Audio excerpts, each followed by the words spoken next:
Good morning! We're here in Carayan Amburayan, nagpipiknik. Ayan, nag-overnight kami dito. And, yan na ang, ano to?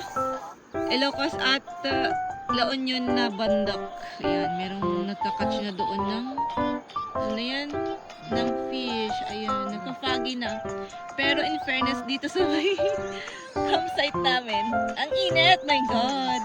Naluto naman kami ng pawis dito. Pero ayan, alas 6 ng umaga. Ganyan ang view. Ayan.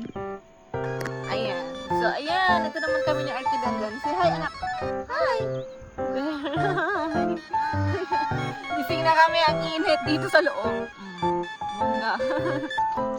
Let's check kung meron pa kaming natirang kanin. So, ito yung kanin namin kagabi. Alam ko meron pa kaming kanin for today. Oh, meron pa. Kasya pa yan. Tapos magluluto tayo ng corned beef at saka canton. So, ayan. Ito na lang yung ulam namin. Meron kaming corned beef, sardines, noodles, may bread din na punti. Yun. There. Luto-luto is ready. So, ayun ang Uplas barangay pero ano pa? Madilim pa. Kaya, ayan. At ito naman yung aming tent. O, diba? Bangga. Madilim pa kasi. Alas 6 ito ng umaga, medyo madilim pa. Yan, nagpa-fog na doon sa may bundok. So foggy. Good morning na! O, diba? Ang ganda na ng view. Apakaganda na. Yan.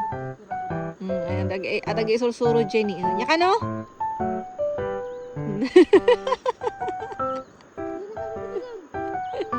Nagpintas na, oh, diba? Diba? Ang ganda. I love it. Tapos, agpa-fagpay. Oh. Foggy. Super foggy.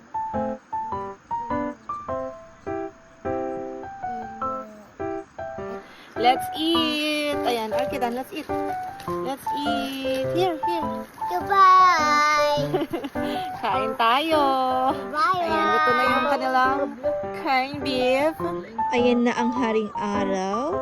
At ayan na ang tatlo. Aba, i-enjoy talaga ang paliligo. Ayan, babad na kahit na malamig. At ayan, sininagan na nyo ang bundok. See there. Ito naman yung tent namin. Maganda to. Kasyang-kasya 4 to 6 people. Ayan.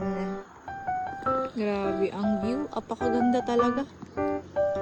Ayan, oh. Tapos, ayan, sunrise na. There. We're going home.